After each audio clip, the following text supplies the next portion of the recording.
สบายดีพี่น้องทักทายสบายดีพี่น้องเบิดสุขสุคนเด้อทักทายวันหยังมื้อนี้พี่น้องวันพฤหัสแม่นบ่น่าสิแม่น ลงมือลงวันแล้วมื้อนี้ออกมาสวนพี่น้องแล้วสิมาถูเฮือนแล้วก็จะมาเอาอีหยังโทรทัศน์ก็คืออีหยังทีวีเราสิออกมาเอาโทรทัศน์เมื่อไหวพอได้เปิดให้คุณแม่เบิ่งโทรทัศน์กะห่างๆแน่บ่ฮู้ว่ามันยังสิเบิ่งได้ปกติหรือบ่เพราะว่าช่วงหนึ่งมันภาพกับเสียงก็หายก็มาพ่อไอ้บางกำลังไถหุดนาเพิ่นไถหุดอันนั้นไถตะกร้าพี่น้องไถตะกร้าไว้ถาฝนเพราะว่านาเฮาสิเฮ็ดนาดำแต่ว่าเฮายังบ่ได้กล้าเลยเดือนใดเดือน8เดือน9พุ่นแหละพี่น้องเดือน8เดือน9ลาวพุ่นแหละเฮาจังสิได้ดำนาเบิ่งทรงเพราะว่าเฮาเคยดำหล่ะส่วนกันอยู่ว่าตะกี้ว่าใช้ไอ้กาเพิ่นมาดุดบอลสวนตัวน่ะออกเลยสิคือคันไปเป็นไหนาเบิดแต่ว่าเพิ่นยังคาเวียกอยู่เขาสิเอารถไถใหญ่มาไถกระยันบ่ทันกินไอ้บางก็เลยเอารถไถหน่อยมาไถตากาเอาไว้ซะก่อนไถไว้ตกกาพี่น้องเพราะว่าเฮาสิเฮ็ดนาดำนาก็ให้เดียวนี่แหละพี่น้องเท่านี้แหละนาก็ได้และเอียงส่วนกันอยู่ว่าพี่หนาส่วนไอ้บางเห็ดนาหวาน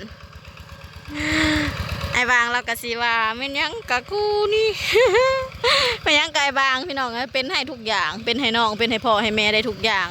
ไม่ยังก็มีแต่ไอ้บางมาสอยยามดำกับไอ้บางแหละนะเพราะว่าเฮาน้องกับน้องบ่มีผัวเนาะภาระกระตุกอยู่ที่อ้าย ปะมากับน้องไข่มุก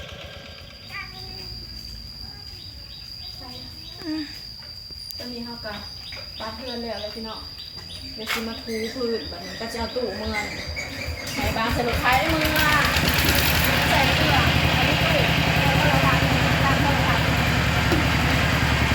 ใส่กระดิ่งเมืองมันเทียบพื้นที่แล้วหน่อย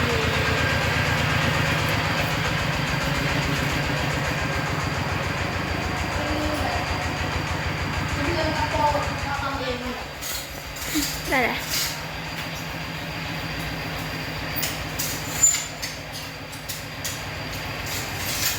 เกิดแน่แน่อันนี้ก็บุกเก็บ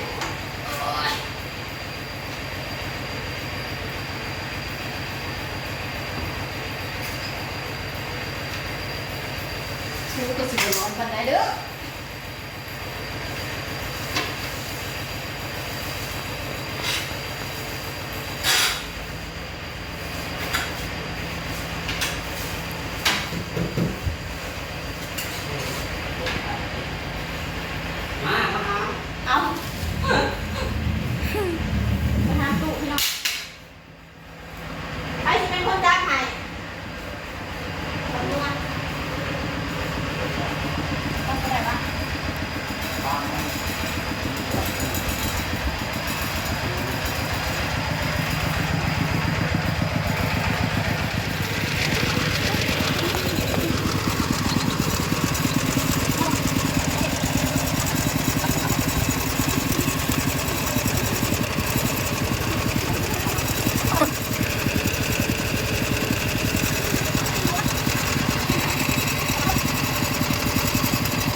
นอนตู้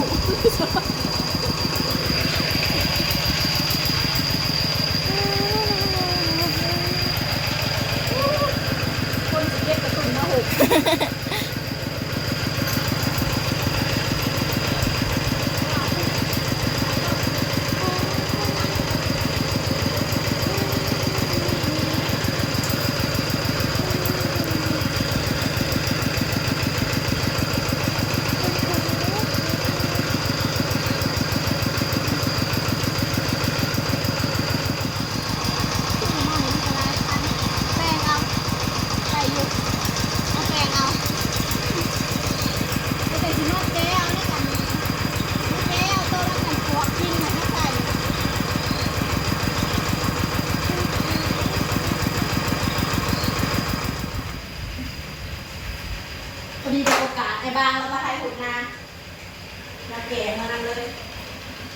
อยมาตามหลังให้เราย่อลงย่อเข้าไปใหญ่ทอน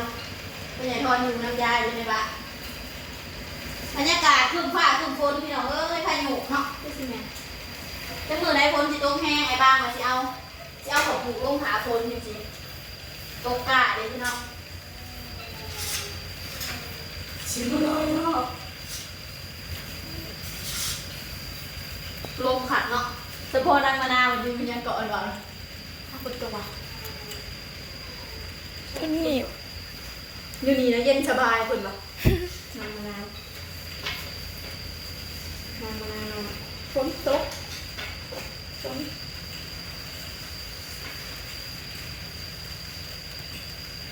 ก็โก้ขี่ใส่เรือตก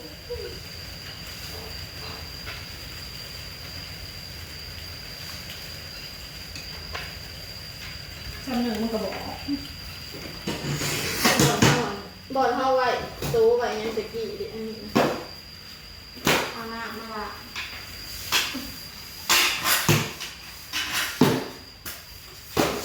จะเลาะมันให้สิออก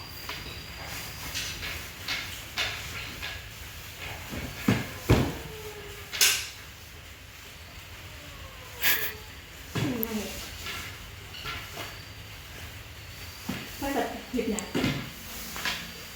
บ้าเหนื่อยมากเลยเปลี่ยนกันแต่ก็เปลี่ยนกันแต่กอกแต่ก็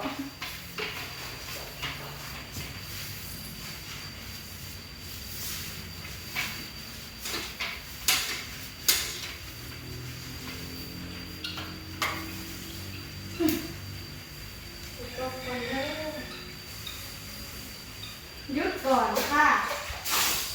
ชี้ไข่บอกชี้ไข่เพื่อนเขาตอนนี้เป็นสีขาวตอนนี้เขากระทูแล้วเลยพี่น้องกระสีได้ประมาณนี้เลยจ้าเขาก็ยังคงหักษาความสะอาดไว้คือเก่าคือเดิมเพื่อนบ้านสวนของเฮามายังได้ก็ยังคืนหอดคือเก่าพี่น้องทางนอกกับแบบเครื่องก็ยังเคลียร์ออกบเบิดอันนี้เป็นพ่อใหญ่ทอนตันงัวพี่น้องงัวเขามาบุกนี่ก็สิประมาณนี้เดี๋ยวเราจะเอาตู้นี้มือจ้าฝนก็เงียบอยู่อันนี้คันไดคาดซิกพ่อใหญ่ทอนเนี่ยพี่น้องเฮาหังบริเอาบริเสร็จบริทูได้มากก็สิมีกี่ฝุ่นจับงามแบบธรรมชาติสั่งก็คือพ่อใหญ่ทอนนะคะพี่น้องคะนี่อันนี้เขากวงของแท้นะคะอันนี้คือของแท้เด้ของแท้เสากับเสาไม้แดงพี่น้องขางรถไฟฟ้าอีห้างของเฮาก็คือแบบหมอไฟตายหมอแบตเสื่อมกับบริสื่อเลยจอดไว้เอาเขามาไว้ในเฮือนเอาไว้แปลนหูแปลนตาเด้ขึ้นหอดบ้านสวนได้พี่น้องบัดนี้เดี๋ยวเฮากะ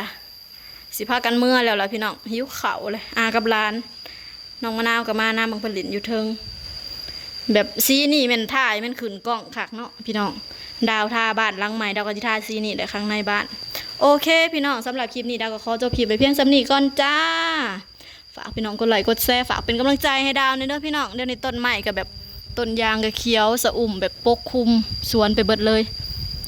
เจอกันคลิปหน้าพี่น้องจ้าสำหรับคลิปนี้บ๊ายบายเด้อ